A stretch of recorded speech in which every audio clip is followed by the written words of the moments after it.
65 वर्षीय नराधमानं शेजारी राहणाऱ्या 10 वर्षांच्या आणि 4 वर्षांच्या मुलीवर अत्याचार केल्याची धक्कादायक घटना घडली।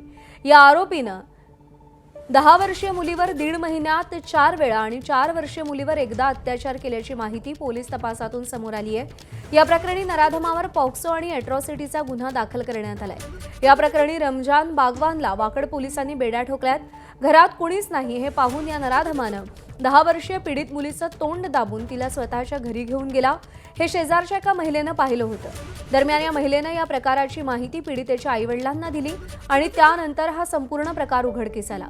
दरम्यान या नराधमानं मुलींना चाकूनं पोट कापून टाकण्याची धमकी दिल्याचा आरोप पीडित कुटुंबानं केलाय। बलात्कार, अॅट्रॉसिटी आणि पॉक्सो अंतर्गत गुन्हा दाखल केलेला आहे। गुन्ह्यामधील जे आरोपी आहे, आरोपीत हा फिर्यादींच्या शेजारी राहणारच आहे। त्याचं नाव रमजान बागवान, तो 61 वर्षीय आहे आणि त्याला या गुन्ह्यामध्ये आम्ही अटक केलेली आहे। सदर गुन्हा गंभीर स्वरूपाचा आहे, संवेदनशील आहे आणि अॅट्रॉसिटी असल्यामुळे सदर गुन्ह्याचा तपास वाकड विभागाचे सहाय्यक पोलीस आयुक्त श्री सुनील कोराडे करत आहेत।